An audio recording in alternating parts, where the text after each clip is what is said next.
It's time to play ball. Welcome to the podcast with no limits.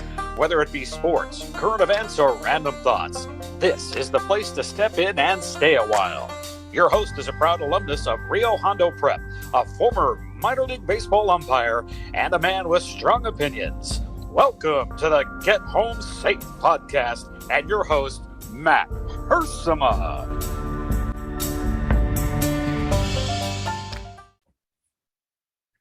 Hey guys, and welcome to another episode of Get Home Safe. I am your host, Matt Hersema. If you're tuning in, you obviously know that. But if it's your first time, welcome to the Get Home Safe podcast. We've done a few hundred episodes now, and this started off as just kind of a hobby, something to do during the COVID shutdown, the lockdown, and I was sitting at home all this time.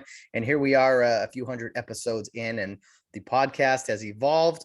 I know the background looks different for those of you watching on YouTube today. I'm trying out my living room again, this comfortable couch, got my little baseball, old school photos behind me.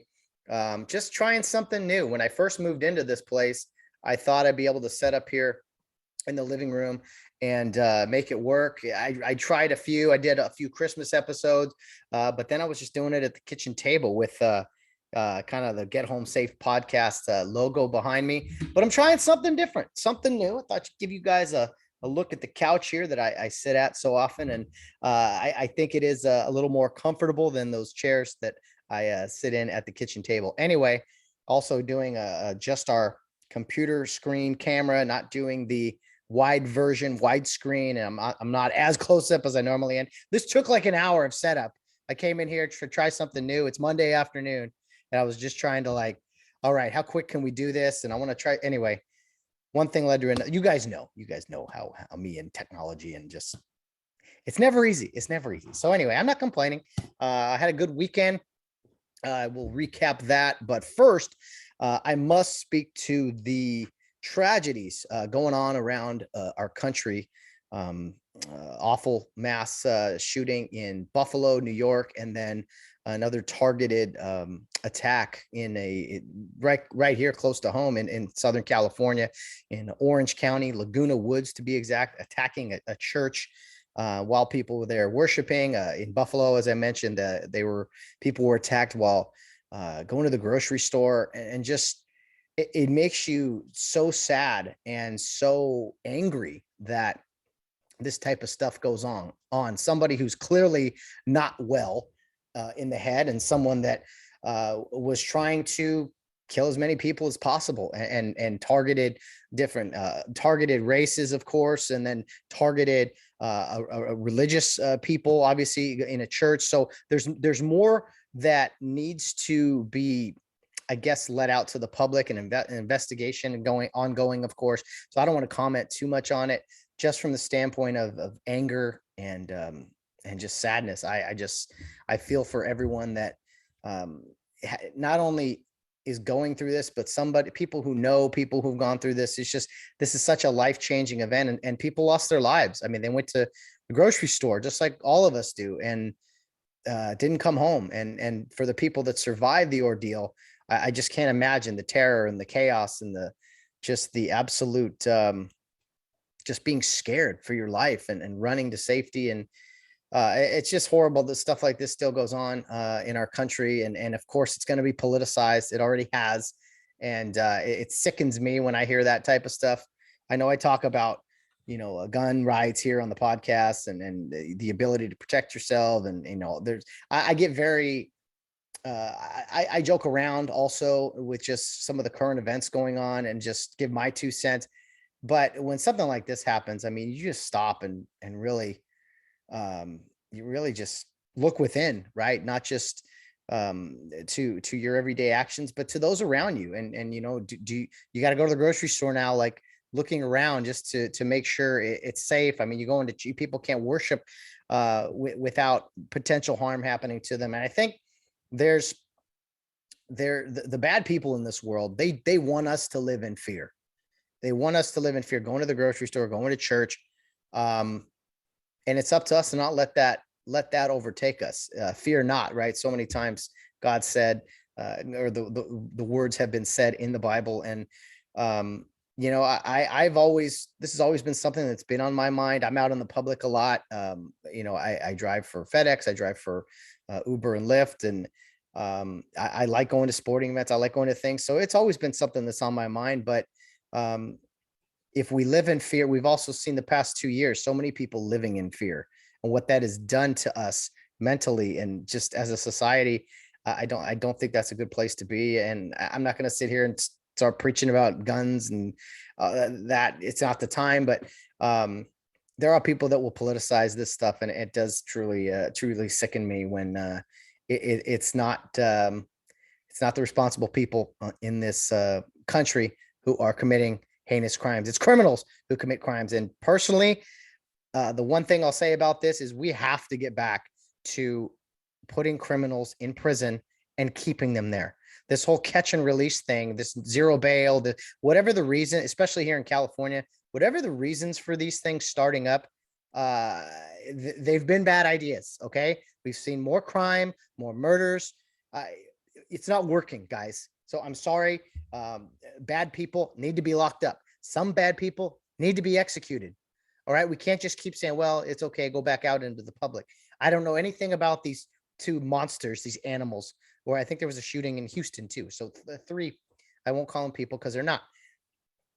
I don't know their background, if they had crimes before, if there was repeated history here. Obviously, people who commit murder, they're generally not let out, but you never know. Here in California, everything seems to be okay and just, give them another chance.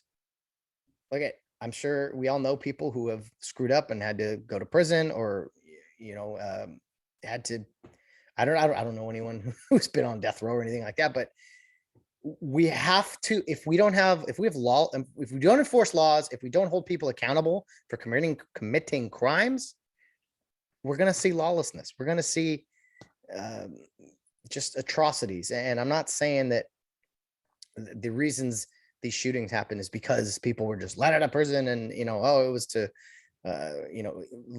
clear space. I don't know. Build more jails. There's some jobs, put people to work. I don't know. I don't know what the answers are, but what we're doing now isn't working. So can we get back to just basics? How about basic? Let's get back to basics. Get back to basics. Try that again. You mess up, you suffer a consequence. You mess up again, the consequence is bigger. I was raised by Dave Hersema. I learned consequences. Bad actions had consequences, and not to make too many mistakes twice. Because once was like, okay, lesson learned. Thank you, sir. I appreciate that from him. The tough love, we'll say, and the discipline started early on. But there's plenty of people in this world who are just like, oh, okay, whatever, big deal. Or it's not disciplined enough. So I don't want to do the whole podcast on this stuff, but thoughts and prayers to people in Buffalo, Laguna Woods, I believe Houston too. And there's people that'll make a mockery of that. Oh, people don't need your prayers. They need guns off the streets. It's like, okay, what laws that would have been enforced? What we don't enforce laws anyway here in the country. So as I mentioned, but what laws would have prevented these atrocities? So last time I checked, murder is illegal, and that law was broken repeatedly. So just an example. Again, I already said more than I should and gave my 2 cents politically anyway. So I'm going to step back. Let's talk about some more exciting and cheerful things, but definitely thoughts and prayers, guys. I don't know what the answers are. I think we need more God. We need more family values. We need we need the old school America. I think I call me crazy. I'm not saying all the bad stuff. There's been plenty, but there's been a heck of a lot of good, and we've kind of lost our way as a society, and we definitely need to get back on track. Okay. All right. Now that we've said that, and we'll see more as we'll find out more as time goes on here, and just everyone stay safe out there. Get home safe, right, is the name of the podcast. But seriously, you never know what's going on around us now. So keep your eyes peeled, and maybe a little kindness too to some people. There's people out there who don't have friends, and especially being locked up the past year or 2 years in COVID lockdowns, shutdowns, and it's definitely affected a lot of people. I mean, I'm not the most outgoing guy, but hey, maybe say hello to someone, walking the street, say how you doing, and actually mean it. I don't know. I've been more vocal. It's not my comfort zone to talk to people. But it's something I've worked on because I do want to improve upon that and just be, it's good for me too. It's good for me to kind of, as I am again out in the public and seeing so many different people, I do see that, man, there's, we're different, but man, we're all the same. We're all one. Anyway, let's move on. But anyway, happy birthday to two of my favorite people on the planet, Sam Hersema, my brother, and my very good friend Todd Carson. Both share a birthday on May 15th, which was this Sunday. My brother turned 34, which is crazy. I'm 37, so my dad has 71 years of age between the two of his sons. So yes, Sam, you're in the mid 30s now. I officially, it's the mid 30s, not the early 30s anymore. I'm in the late 30s, so it's a scary thought. My good friend Todd, I believe he is. Let's see.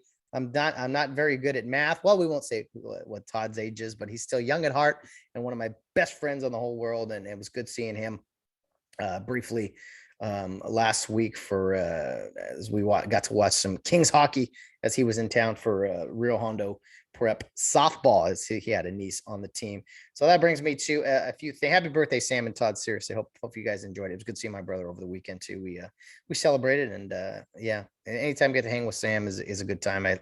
He and I see the world very similarly. Still have brotherly disagreements and arguments, but all in all, I think no one sees the world quite like a Hersema man. That's all I got to say. My father, my brother, and I, the three of us. Some would call us lunatics. Others would call, man, you guys are thoughtful thinker. I don't know. I'll leave it at that. But anyway, happy birthday to those two guys over the weekend.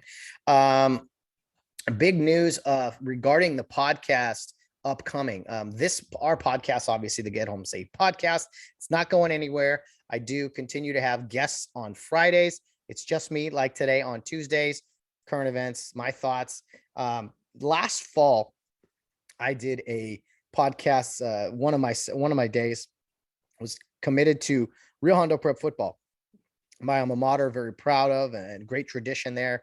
The smallest school in California enrollment wise that plays 11-man football and 14 CIF championships. Anyway, I had a great time doing that. I've told you guys that I was going to do a Rio Hondo Prep football specific podcast this upcoming season. Starting in the summer, just because, some of the things I say on the podcast or maybe guests I have who aren't affiliated, I just wanted the two concepts to be separate but equal. Some people want to tune into what I have to say, or my guests on the Get Home Safe podcast. They don't want to hear about Rio Hondo Prep beating Pasadena Poly, some schools they don't care about. So I just wanted it to have its own platform, its own audience, its own. So, and hopefully you guys are a fan of both, right? Hopefully you guys continue to be Get Home Safe podcast fans, but also the big news for the upcoming podcast this summer. I'm going to start it probably in June, maybe one episode in June, maybe another one in July.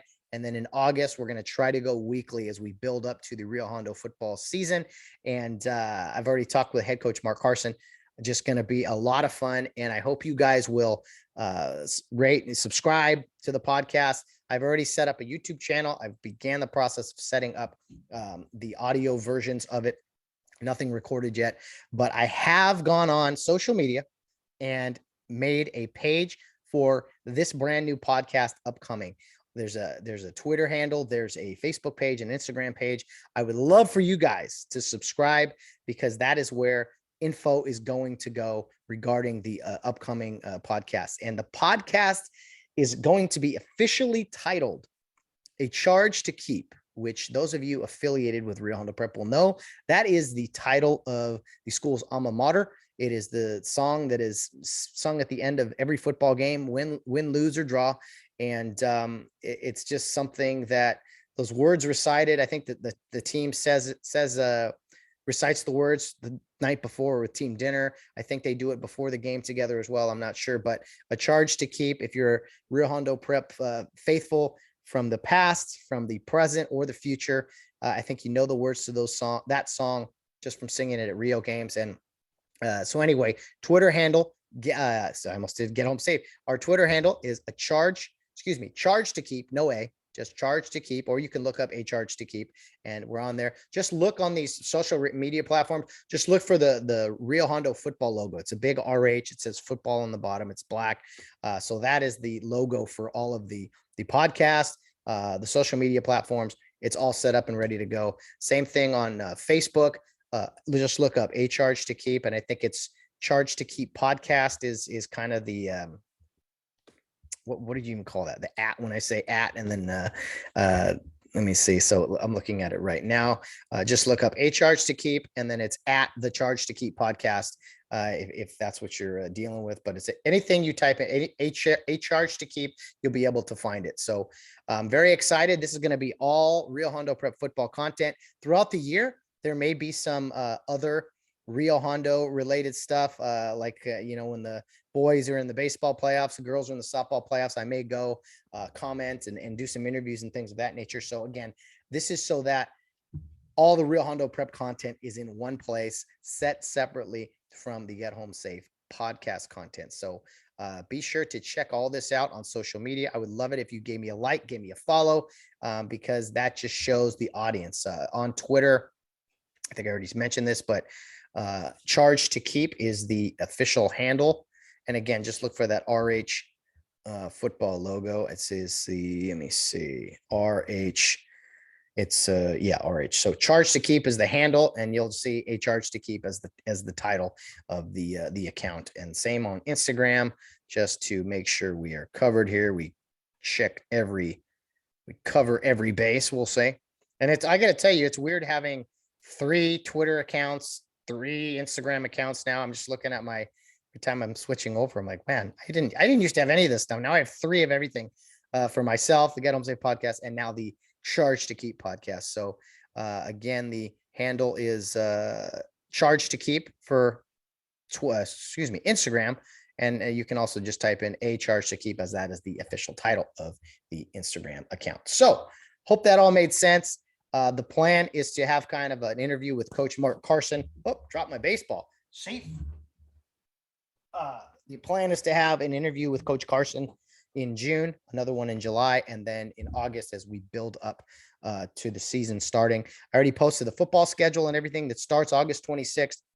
So a lot of great content to be had there on the Charge to Keep podcast. I'm very excited about it. I wasn't sure what to do. The Charge to Keep podcast, A Charge. I just said, you know what?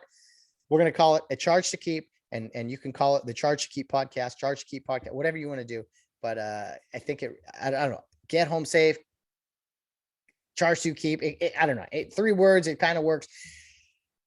I'm over talking. Anyway, hopefully you will check out those social media platforms, because that, again, this time with my podcast, I started the podcast before I started social media. This time I'm promoting it through social media first as a build up to the season. And Rio will be practicing in the summer. So I talked to Coach Carson last week when I saw him, and so there will be plenty of content and things to talk about. The 2 football players from Rio, one a previous player who's going to graduate here, Jonathan Guerrero, had a great showing in the All-Star game he played in last Friday. Had 3 touches, I think, ran the ball 3 times. He had like a 15-yard run, a 12-yard run, and a 1-yard run. And then he returned a kickoff to midfield to set up the game-tying or game-winning drive there in the 4th quarter. So Jonathan Guerrero making his voice be heard with a pretty good performance there in the All-Star game. Additionally, Ryan Mccullough, the current junior, but going to be a senior next season, continues to get offers from some big schools around the country here on the West Coast and the East Coast even, as he will be he will be the top football player this upcoming season. And he's already got a lot of attention from schools coming down and visiting, and he's got some offers. This isn't anything news breaking or anything. He's posted and so has Mark Carson, the head coach, on Twitter and such, about some of his offers. So we're very proud of Ryan. We're going to be watching him closely this upcoming year, and he will be featured in a lot of our content, and we'll keep you posted here on the podcast, my Get Home Safe podcast and the Charge to Keep podcast this summer about Ryan's plans for the upcoming, I should say, the following season, when he dives into the world of college football. So we're rooting for him and can't wait to talk Rio Hondo Prep football this summer, guys, as it's going to be a build up to a season. And I told Mark, no matter how this season goes, this is something that I am going to do a very, very long time. My contribution to the program, my involvement, my way to give back, but also be involved. I think there's a need for it. There's a want for it. A lot of guys around the country are tuning in, and they love the content, and I love talking to the players and the coaches. And so we're going to get that going here real soon. But please go on social media, Instagram, Twitter, Facebook, share it with your friends. It's going to be more of what I did last year, basically game recaps, also previewing the upcoming opponents, taking us inside the Rio Hondo Prep football program. And throughout the year, there might be some additional content as well from some of the other sports. Maybe once a month or something, I'll dive out. I'll get out there and investigate some of these other great sports teams at Rio. Speaking of great teams at Rio, the girls lost in their quarterfinal game, or I should say the second round game they had against I forgot. Fountain Valley, pretty big school there, 3,500 students, I believe, to Rio's like 100 students. I was there. Honestly, I think the first full softball game I've ever watched, because when I was in high school, didn't get to watch many games because they played at the same time. And but the girls battled. They gave up a few long balls, and they hit a few themselves. Reagan Johnson had a grand slam, I think, it was the seventh inning. Who else had a home run? Tatiana Four pitched well, as always. The bats for Fountain Valley were just a little too powerful, and Rio lost that game. They rallied there in the seventh to try to get it closer, but just wasn't their day. And so their season ended, and then the careers of a lot of young ladies there who were seniors, their athletic careers ended, and just couldn't be prouder of them and their great accomplishments. I was very impressed with Parker Field. Mr. Joe Parker is the head coach at Rio for the softball program. He's put so much work and effort into the field and the batting cages and the dugouts and the bullpens. And I mean, you can tell that it's just tender loving care with Joe Parker, and he's done a phenomenal job, not just coaching, but really building an atmosphere there. And I was asking the people, I was like, Parker Field, shouldn't this place have been called Parker Park? I mean, maybe a little corny, I don't know, but that's that would be my kind of name. It's going to be Parker Park to me. You guys call it Parker Field. But there's a Malibu, the Pepperdine Waves, they play at Eddie D. Field. The guy's last name is Field, so it's Eddie D. Field, which I find funny every time I got to go there. But so Parker Park, come on, don't you like the sound of that? Maybe Mr. Parker's mad at me, but he can come on here and yell at me. I'm in the works. Or speaking of the Parkers, I'm talking with JT Parker here soon, the baseball coach for Rio Hondo Prep, and a great alum and a multiple CIF champion at Rio in football. I don't have it all up here memorized all the time, but he did win a title in football, and a great leader back in his day, and continues to be a leader for the Rio Hondo Prep baseball program. So I'm looking forward to interviewing him upcoming. Okay, that was the Rio Hondo Prep version of the interview. I do want to say I have a story for you guys. Life lessons. Let me tell you, they come and go. Sometimes at the weirdest times. But anyway, if you haven't realized it, or maybe you didn't know, I don't know. Man, the NHL playoffs. I got my NHL shirt on here. NHL playoffs have been fantastic. My LA Kings, they were up 3-2 and lost game 6 and 7. Kind of a bummer. Well, it was a bummer. They lost game 6 again. Game 7, they didn't even score. I was pulling my hair out what little I had. They didn't shoot. They were getting outshot like 2-1 as like the third period was starting. I was like, you guys got to get the puck and get some shots off. But Dustin Brown, his career ended, the great LA King. But man, it was a fun ride. And to put it in perspective, first round of the NHL playoffs, they're all 7-game series, right? 8 teams in the East, 8 teams in the West. And of the 8 first round playoff series, there were 5 game 7s of the 8 playoff series, 5 game 7s. The other two of the other ones, I think, went 6, and there was one sweep, 4-0. So even if you don't have a dog in the fight here, the NHL playoffs, there's nothing more intense. There's nothing more just in your face, and just nervousness, and just like every check, every hit, the sound of the puck getting slashed around, and the skates and the stopping. It's just referees. They need to be paid millions of dollars for having to break up all these fights all the time.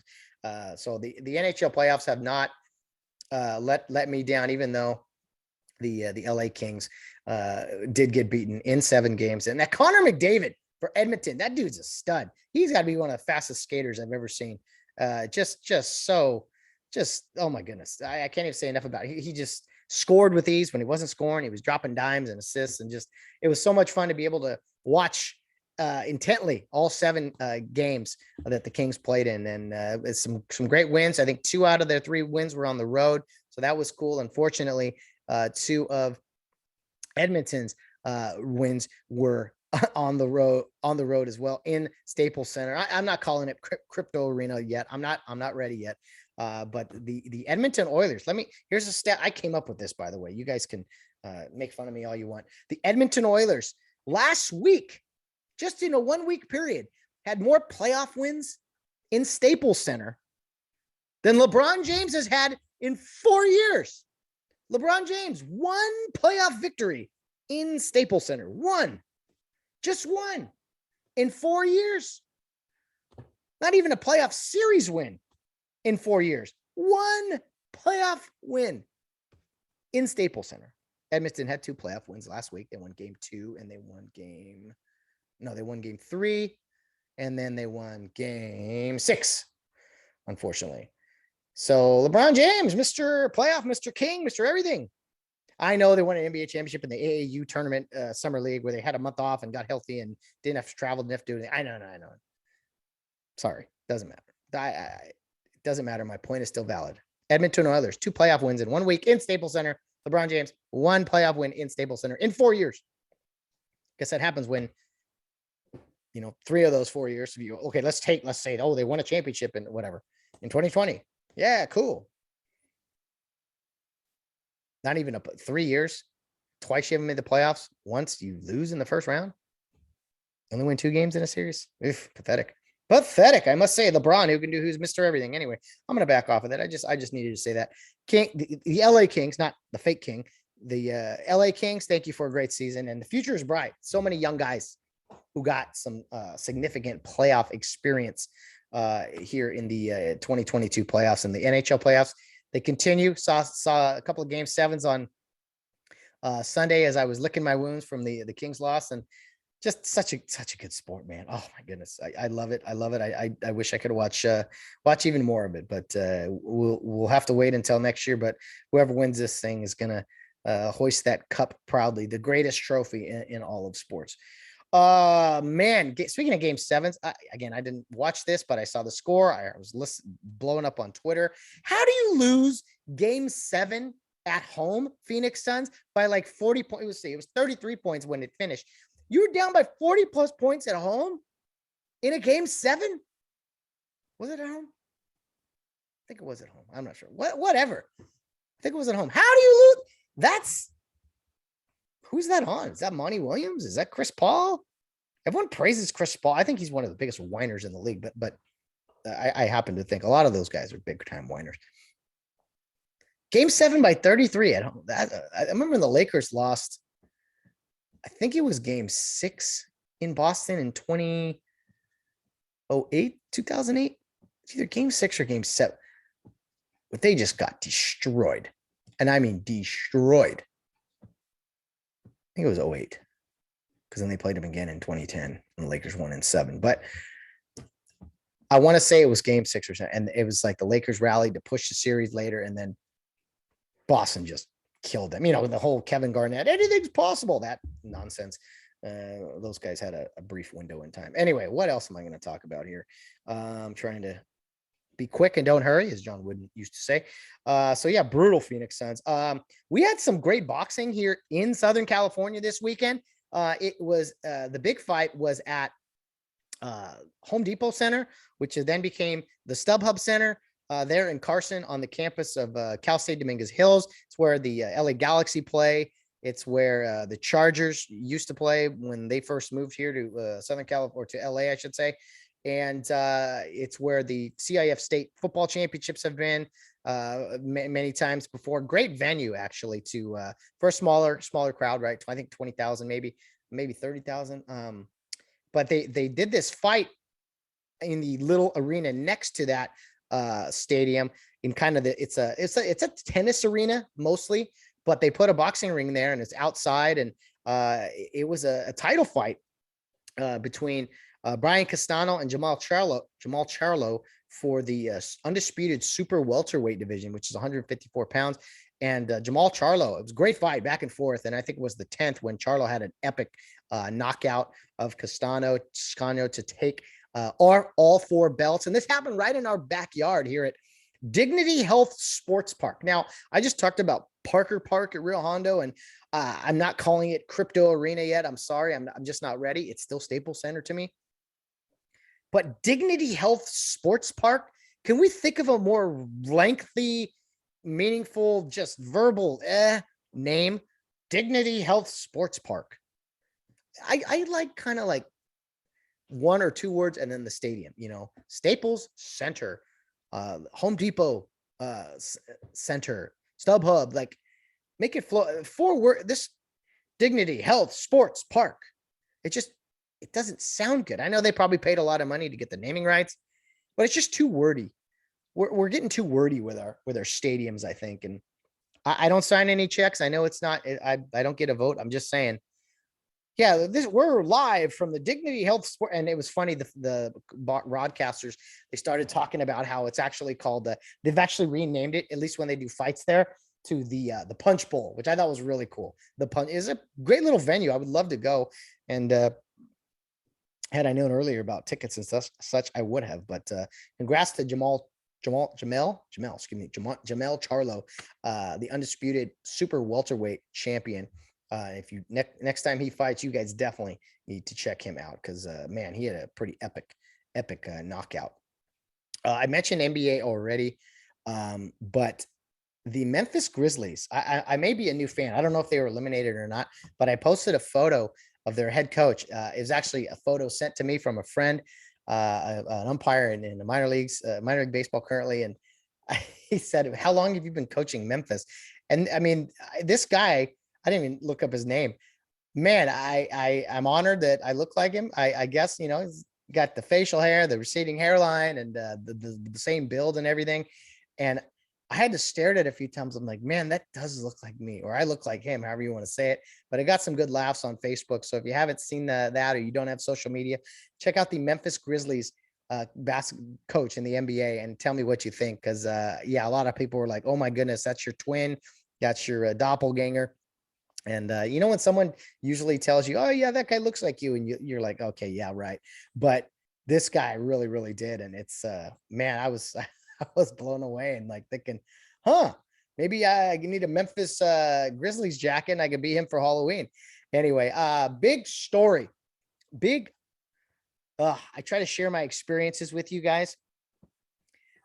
It's funny the lessons you learn in life and when you learn them. So my work at FedEx pretty much is I go in the mornings, I offload stuff in the cans. So we put them on the belt into the different trucks, and then all the trucks go out, and I'm kind of an extra guy. So I take overflow stuff. It's usually, I don't know how many stops it averages, but on Friday, someone was out and they were like, hey, Matt, we got so-and-so many stops. You're taking that route. I said, okay, cool. So I go about my day. I start driving, and when I first started working mornings, I had it all. I had a backpack. I had all the supplies in it with the, door tags, and I had my phone charger, sunglasses, masks, and a hat, and beanie. I had sunscreen. I loaded up this bag just to be like, okay, I'm going to be out on road all day. Well, I haven't had too many days like that, being kind of the extra guy. I usually go out and I'm back in a couple hours. So this particular Friday, and I also have a little lunch pail where I have snacks, and I usually bring that. But when I've been going on road, I haven't been on road that long. So I said, okay, well, I'll just leave everything here. And I went on road. So anybody who has coached in Care Youth League or gone camping or whatever, that, what's the Boy Scout thing? Always be prepared or whatever. Right. And I've always been that way. Always been overly over prepared than under prepared. It's just, it's a better way to live, I think. And so I go and I'm doing my deliveries. I'm pounding them out. I have like 8 more to go, and I have to get them done by noon. And it's what time was it? Like 11:15, 11 o'clock. And I go to start my truck and it won't start. Won't even, the whole electrical side of it, it's just dead. It's gone. I don't get anything on my key fob. I I called up, one of my managers, like, hey, so I'm stuck here and the truck won't start. So they came and someone grabbed the packages that needed to be delivered and they went about their business and they said, wait for the tow truck. Well, I went out and it was rather hot on Friday. And I just sat there and I'm thinking to myself, I didn't bring my water bottle. I didn't bring my phone charger. I did bring my hat, which was good because it was warm. And I'm thinking of I didn't bring my snacks. And I'm thinking, always bring it. It's not like it's heavy. It's a backpack. It goes over your back, or in the lunch pail goes over your shoulder. Like you walk to the truck, you put it in the truck and you have it with you in case you end up being on road a long time. Or in this case, you break down. So I sat there and it was weird. The tow truck couldn't get there for a while or something. And so I just sat there for hours. I found some shade or whatever, and my phone was dying. I called some people, I was listening to stuff, but my phone was dying quick too. So it was such a lesson learned moment to be like, it doesn't matter if you go out for an hour or, 5 stops or 50 stops, bring your bag, bring your supplies, just because you never know what could happen. And sure enough, I learned the hard way. Now it was funny. I was sitting there for almost 2 hours. I was getting hungry and I'm just going, man, this is, and I looked around I was at this apartment complex and I looked around the corner. I was like, I wonder if there's any food or like a 7-Eleven or something. I swear it was no more than 20 feet from me. There was a tree blocking it. I walked and looked around the corner and there was this Mexican food place that was kind of like a walk up and order and you could sit down and eat too. But I was like, oh my, this is absolutely perfect. Like the good Lord picked a good spot for me to break down. So there I was, grabbed a burrito, and I'm thinking, I chuckled because I was like, you know what, I could have broken down in a lot of other places where there wouldn't be food available or water, and got some water there and it tasted real good. And I wasn't stranded in the desert or anything, but you guys know what it's like when you break down. And the tow truck guy took a little long to get there, and it was a good lesson learned for many reasons. Always be prepared. Might as well, if you got stuff, if you don't have stuff, that's a different story. But I had the gear, I had what I needed, and was prepared for this situation, but I just failed to execute and just bring the bag over my shoulder like I should have, and I had paid for it. And it was funny. I could have recognized the Mexican food place like 10 minutes in. That would have been nice, but I discovered it like 2 hours in, and I felt that was a little, again, jab from the man upstairs, just being like, hey, this could have, had you maybe laughed about this a little earlier, maybe your attitude was could have been better, then maybe you would have found this oasis right next to you sooner, right? But I didn't, and so on. Anyway, it was a good life lesson. So if you guys have anything like that where you're leaving the house thinking, oh, I'm not going to be gone that long, always grab it, because you may only need it one time. I don't even know what it is. Maybe it's a bottled water. Maybe it's your license. Some people leave the house without their license. I don't understand that. I'm not saying pack up everything and have, doomsday situation, but it's funny, the things you don't think you need, you always end up needing them. And then if you bring it, you definitely won't need it. So I don't know if I made sense there, but it was quite an experience being broken down and being like, I had planned for this and then decided to not go through with the plan. So anyway, good lesson learned. Always bring your gear. Always. I learned that in football when I was officiating.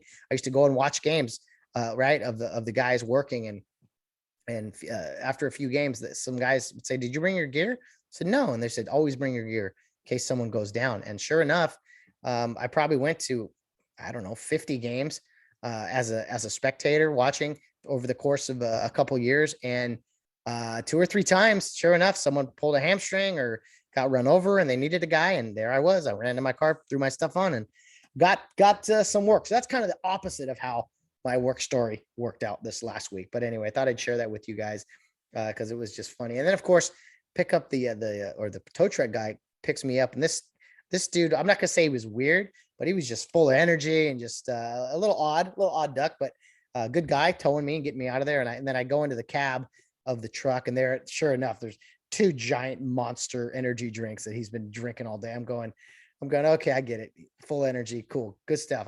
You'd need energy doing that, driving that big truck around, transporting broken down trucks all day. But I thought that was cool. Thank you to him for coming and getting me. But again, guys, when you leave, take what you think you might need. That's the moral of the story. take what you think you might need. You may need it, you probably won't need it, but if you need it, you'll wish you had it. Okay, enough of that. Let me see. No, we don't need to talk about that. We don't know about that. Sorry, I write these things down all week, and sometimes they don't make sense, and sometimes they do. Let me see. Connor McDavid, yeah, dude, that guy. Something else. I think it's important to root for multiple teams in different sports, I guess, because, for instance, you know me, I'm a big Rams guy, big LA Kings guy.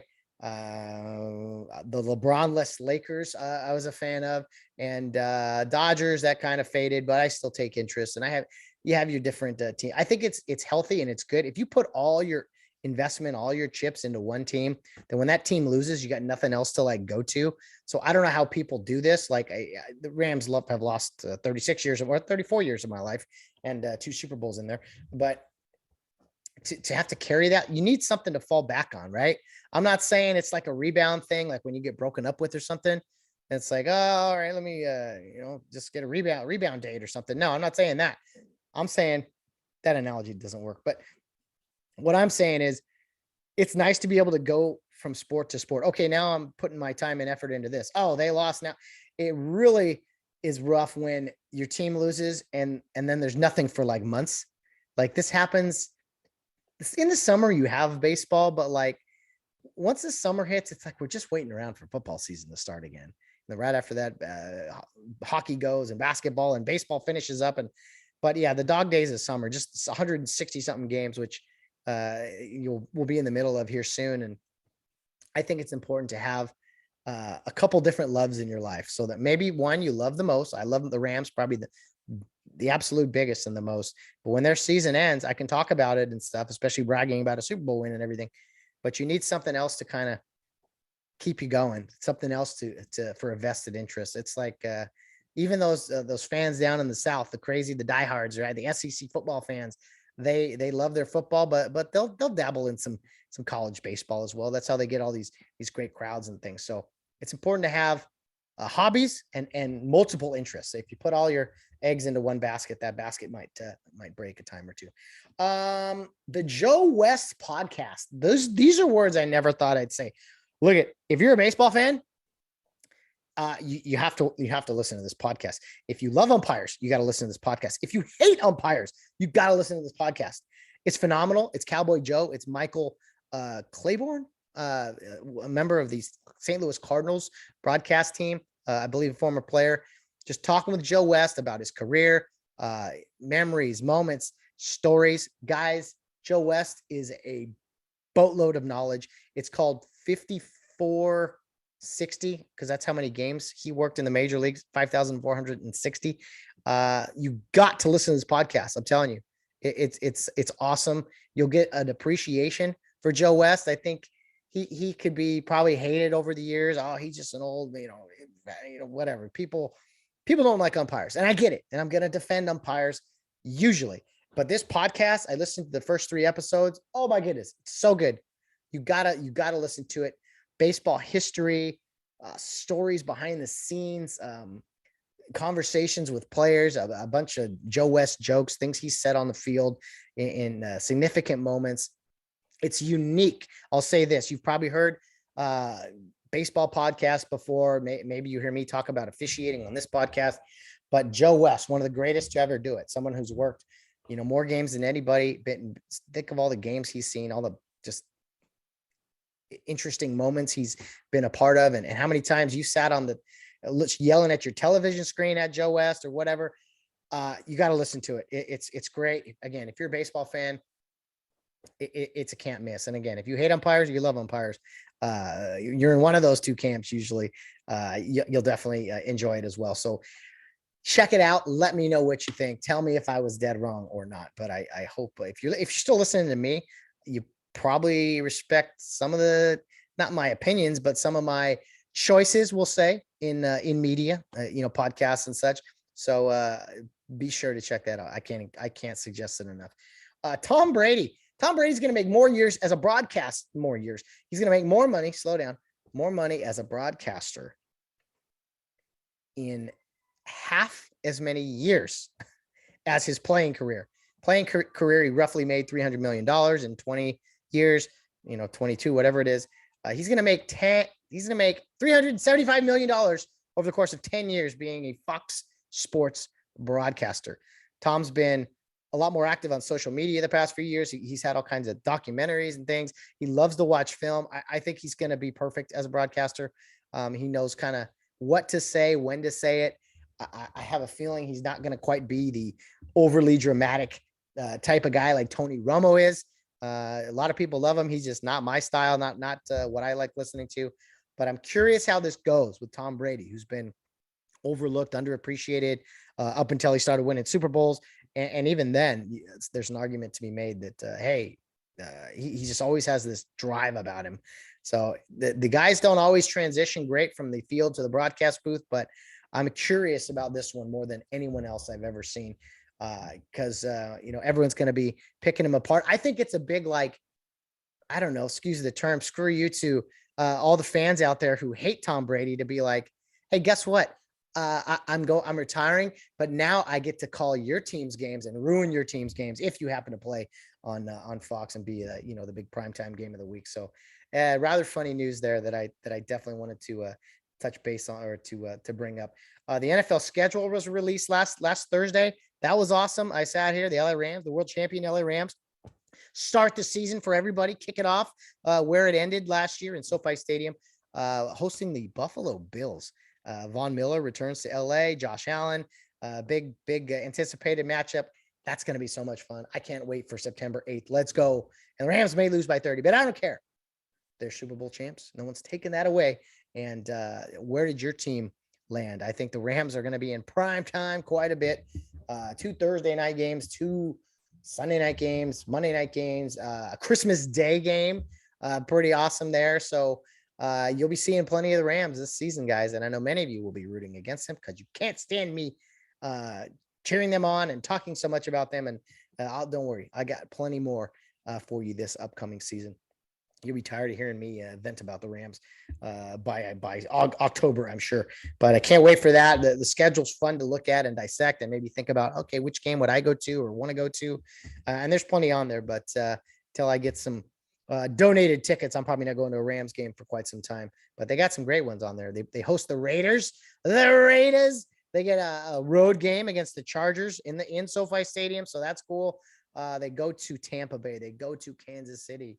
They go to Green Bay. So a lot of juggernauts on there. It's the toughest schedule in the league is what the experts say. And I usually don't trust experts, but in this case, I believe them there after looking at it myself.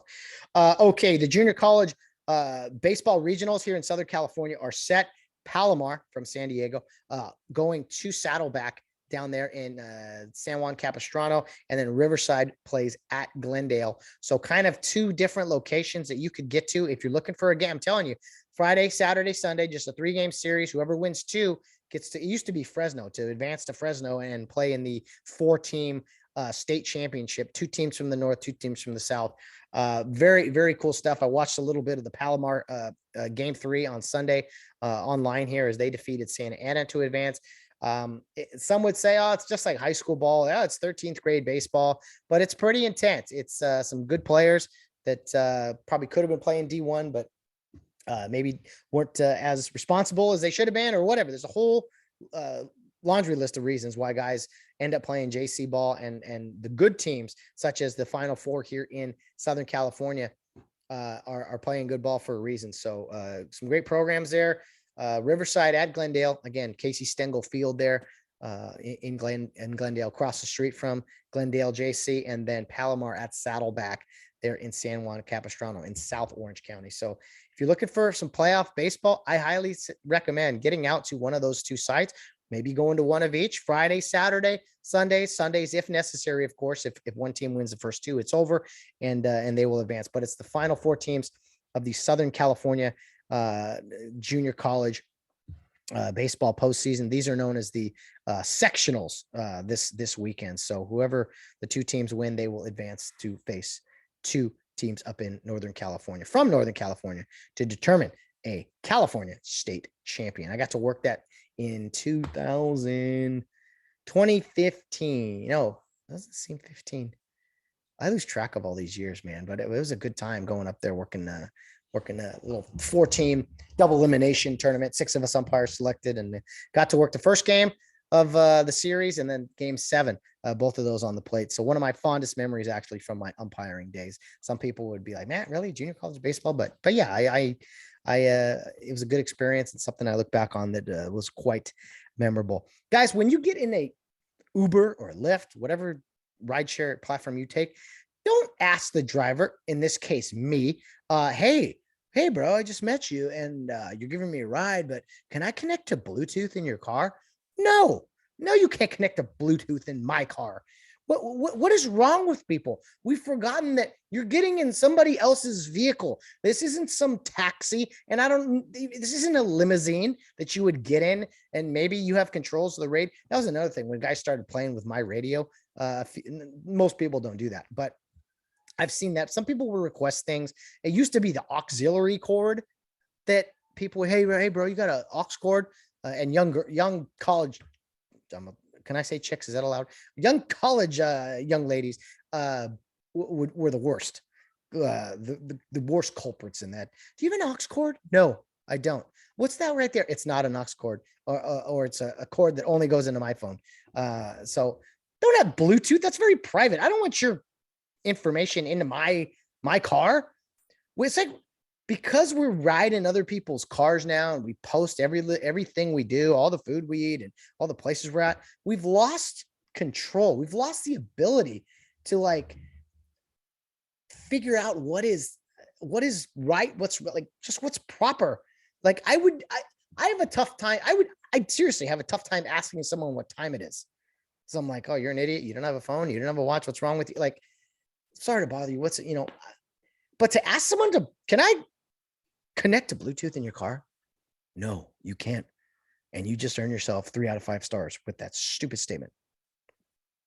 And he was a good guy. He didn't mean it really, but I'm just like, sorry, I got to dock you points for that. There's lawlessness. Someone's got to step up here.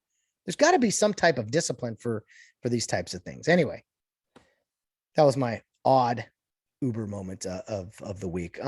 Back when COVID crossed into our continent and everything got shut down and we panicked and the hysteria and everything, I was driving Uber and Lyft full time, as well as umpiring college baseball. I eventually got a job, and I still do Uber and Lyft on the side. But when I was thinking of starting back up, I was just going to do Uber Eats. I was just going to do deliveries and things of that nature. But I didn't like going, picking up food. And I don't know. I didn't like that. I'd rather drive passengers. Well, now I'm kind of flipping it. I'm kind of flipping my interest here. And I'm considering, because I talked to some people at work, and apparently there's a big market, we'll say, for people that are still requesting food at home and other delivery items as well. So I'm thinking here in the next couple of weeks of trying something out and trying to do, I'm already delivering packages for my regular job. Maybe this is the better way to go. I wouldn't drive as many miles, I think. Hopefully people are maybe a little more generous when, you provide them, bring them their food or something as far as tips go. But I'm going to try it out for like a week, just doing deliveries instead of transporting people.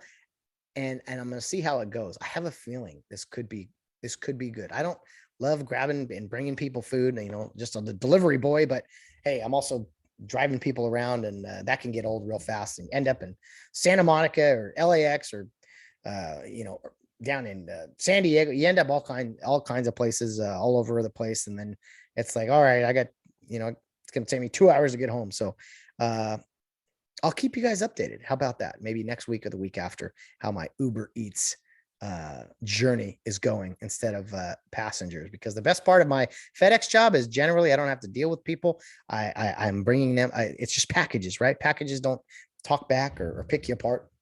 And most people are happy to see you when you show up with something for them. So that stay tuned for next week. We'll see what happens. Okay. Bottom of the ninth time, the ninth inning segment here on the Get Home Safe podcast, which is our baseball segment. this is, by the way, these two pictures behind me, I've mentioned them before. These were given to me by my mom many, many years ago. And they've now been up in 3 different places that I have lived, maybe 4. Yeah, man, I've lived in a few places now, but it's 2 of my most cherished possessions. It's an old school baseball glove and an old school beaten up baseball in black and white. And I just love seeing them. And yeah, it's very fitting for me. So I wanted you guys to see them here on the podcast, as this might be one of our permanent setups here as far as the podcast goes, but I'm going to juggle things around. I might even have a guest next week sit here with me. So stay tuned on the podcast. Anyway, bottom of the 9th inning here on the podcast. So it's baseball talk. Our 2 very quick baseball segments, we've been doing the past month or so. One is a baseball rule that we can hopefully get a little smarter on. And the other one is a baseball slang term that you hear thrown out. Maybe you don't know what it means. Maybe you do know what it means. And maybe some people are confused as to what different things mean. So that's why we're educating here on the Get Home Safe podcast, talking rules knowledge and also baseball lingo, because it is a language of its own. So I'm going to flip it around today. I'm going to go baseball slang first, and it's a simple one. Maybe you've heard this before and you're not sure what it means. I'm going to talk about the term the battery, or is it the battery? Well, anyway, the battery mates. If you haven't heard that, or maybe you're not sure what it is, it's very simple. It's the pitcher and the catcher. And I remember in high school when I was getting DH'd I was a catcher, and couldn't hit worth a lick. A handful of hits in my entire career, and hit a little bit more in my senior year, but as a junior, I was a catcher, and I got DH which I always hated, but I always got my name in the paper because they always wanted to know, hey, who the newspaper guys wanted to know, hey, who's the battery, pitcher and catcher. And so you'll hear that in the big leagues a lot when they're going over the lineups, and the battery mates today are the pitcher and the catcher. I'm not totally sure why they call it that, but I could speculate. I didn't look it up. I'm just going to give you my speculation, is that it's kind of like, what does a battery do? It kind of you stick it in something and it kind of helps what operates the toy or the machine or whatever, right? So the pitcher and catcher, the game kind of goes through them. They kind of, their actions, their electricity, however you want to call it. A pitcher throwing to a catcher is how the game is played. It's the foundation of the game. And so they are the battery, I guess, of the game. And that's why they are known as the battery. So when you hear that term in baseball, maybe you haven't heard that before. Maybe everybody knows that. And I just wanted a simple one today. I heard it on a broadcast the other day, and I said, I'm going to use that one. The battery, the pitcher and the catcher. I think it's a starting pitcher and catcher. But anyway, we won't go too much more into that. Got a great question from Mr. Will Tirico today. Not today, excuse me. It was probably a game he saw in Carey's League or something. And it was a long worded description of this play, but I had a very simple answer for him. And I'll try to paint a better picture for you guys so that you kind of can understand this. And so the baseball rule I'm going to discuss today, it's pretty simple again, but may not be something that people knew or even thought was possible or likely to happen in a baseball game. But if it's in the rule book, it's probably because it happened for a reason, right? And Manny Bajorquez, I did get your video you sent me for a play regarding a baseball rule that we are going to talk about at some point here in the summer during the baseball season. But I wanted to go with Will Tirico's play first. And we're talking today about a reinstated force. Now, you guys know what a force out is, or a force play is. It's when a runner is forced to go advance to the next base, right?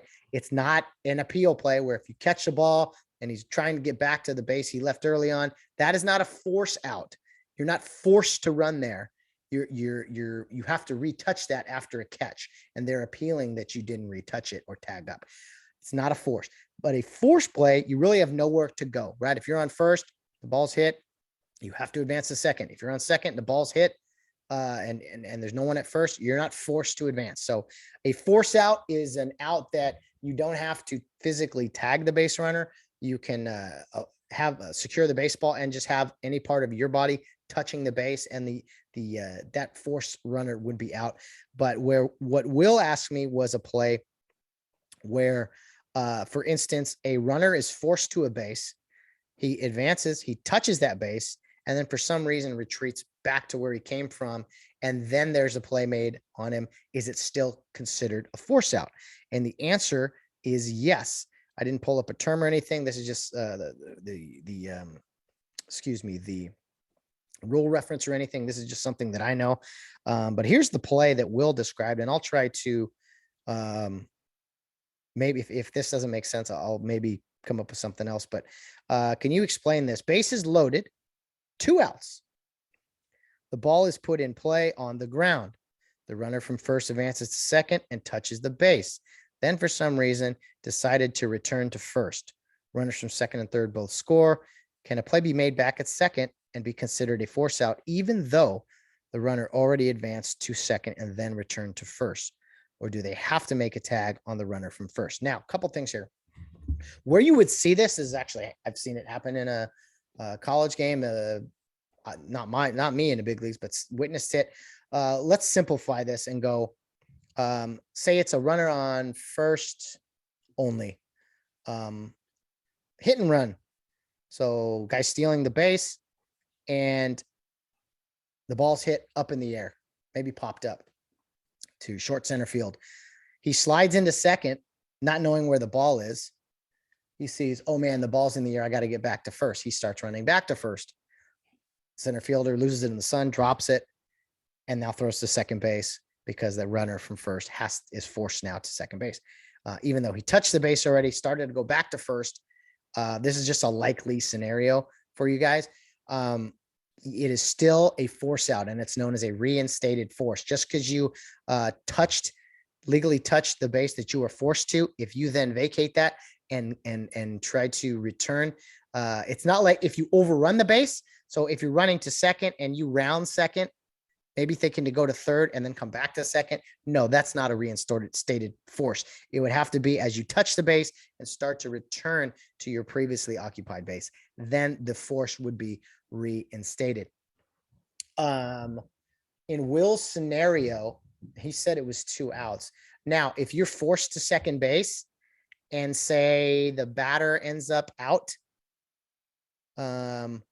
you've touched second base, the batter ends up out, whether he was thinking his scenario was 2 outs, but say there's less than 2 outs and the batter's out, even though, and you've touched second base already. Now, if you, as soon as the runner behind this is simplified, as soon as the runner behind you is out, you're no longer forced to the next base. So, what would this be? So a ground ball to first with a runner on first. The runner from first starts to go to second. The first baseman steps on first base and then throws to second. And then the runner from first says, no, I'm not going to make it, and comes back to first. That's not a force play any longer, because it's the moment the runner behind you is out, you're no longer forced. So the force is removed. You would have to tag that guy. He's also not forced to go. So there's a couple different scenarios there. But as far as the reinstated force, you'd see this maybe on a double steal, first and second, everyone's moving. The ball's hit sharply to left field. Most of the time on a hit and run, you're gonna run and like look in. But if the ball's hit to the outfield, you might slide into the base thinking there's a mix up in the signs. Sometimes you don't know it's a hit and run. You think it's a straight steal. So you just go into the base and the ball's hit, you slide into second. Oh no, what, and then you got to get back. So that is an example of when, pretty likely a scenario when a reinstated force would come into play. When you are forced to a base, you touch it, you say, oh no, I got to go back for some reason. And then you realize, oh, I made a mistake. I am actually forced. Then it's still considered a force out. Reinstated force out. You might sound really smart to someone. Don't use it the wrong way though. Don't say, if it's not a force play, well, he touched it and he went back. No, you got to know the exact scenario. If he's forced there and he retreats, meaning tries to go back to his previously occupied base, then the force out is reinstated. Okay. I hope that makes sense. It's pretty simple, but try not to overthink it. It's just, if you're forced, you're still forced until you're no longer forced. How's that sound? Does that make sense? Maybe not. Anyway, if you're between the base you were previously at and the one you're forced to go, it's still a force until you get there. Okay. And if you retreat, it's still a force. A reinstated, force out. Okay. Those are the two simple terms you're going to learn today on the Get Home Safe podcast. Where else can you learn these things that probably no one even cares about, that I end my show with, at least currently, how I do it here on the Get Home Safe podcast, learning a little baseball knowledge, rules, and language. So guys, thanks for joining me today on the Friday episode of the podcast. I have for you guys someone from Care Youth League. Is actually one of the directors of the Upland site for Care Youth League. I'm going to be joined by Kyle Corral, one of my, I was a teammate of his. I played up in the playoffs, got a few plays as a sophomore in the football season, but Kyle had a great athletic career. He was part of a very special era in Rio Hondo Prep baseball, where they went to the finals, the semifinals, and the quarterfinals in consecutive years and lost to the eventual champion each of those years. So Kyle was on all three of those teams, and he'll tell you all about that. He also has a big announcement that he and his family want to put out there for the masses to get involved in. So I wanted him to do that. We talked already, and a very fun conversation you don't want to miss on Friday. As a reminder, guys, check out the Charge to Keep podcast information on Facebook, Instagram, Twitter. If you have any questions, text me. If you need the links or whatever, I can provide that. But we still will have our links here for the Get Home Safe podcast as well on Facebook, Instagram, and Twitter, as well as our email address. You know, all that good stuff. There's also, I'm going to throw this out there. People have asked, well, first of all, there's at the bottom of the episode notes, there's always a voice message link. If you want to have your voice heard on the podcast, much like a radio show, a caller calling in, it's a 1 minute limit. Send in a voice message. I'd love to hear from you guys and play it for everybody to hear, and just kind of get some conversation going here, rather than just me rambling away. That's fun. There's also a link down there, I believe, with people have asked me different ways to contribute to the podcast, donations and things. I'm not asking for anything. I do this for free. I do this because I love it. But if anyone wants to if anybody wants to find out, hey, is there a way we can contribute or something? I put it at the episode links all the time. For every episode, I put them down there. It's pretty simple stuff. Click and you can find all the information you want, ways to support this podcast. So I know a lot of you out there already support this podcast with social media and your likes and your follows and your forwarding of the podcast. The comments on YouTube are great. I love it all, and just appreciate all you guys so much. I mentioned it before, but I'll say it again. Spotify, now you can watch the podcast much like you can do on YouTube. So the Spotify version is both audio and video now. And at the bottom of the link there in Spotify, I think I asked the same question every episode. It basically is, what was your favorite topic of today's episode? So I'd love some more interaction with you guys. Keep sending questions my way, and I hope to see more of your comments, and especially there on Spotify, if that's your platform that you like listening to. It's just great hearing from you guys, hearing what you like, what you don't like. That way I kind of know where to go forward from here. So I better get on the road and get to those Uber Eats and things right now. But guys, thanks for joining me today on the podcast. My new look here, I don't know if it's going to last, but I thought I'd give it a try today. So guys, have a wonderful rest of your week. I will see you on Friday with Kyle Corral. You'll hear from him, of course, not just me, and fun conversation there. What else? Any other big sports this weekend? It's weird. CIF baseball championships are this weekend. No Rio Hondo, of course, but I'm going to try to get down Friday, Saturday. I believe they're at Cal State Fullerton. So if you're looking to watch some baseball games, I think there's 3 championship games Friday, 4 on Sunday. I'm not sure what my schedule is going to be, but I'm going to try to get down there too for some championship baseball, as well as maybe the junior college playoffs too. So a lot of options here in Southern California, guys. Have a great week. I will see you on Friday. If I don't see you Friday, hey, I'm here on Tuesdays, just rambling away. So guys, until then, as always, no matter what you're doing, whether you're out on the town or rounding third base, get home safe.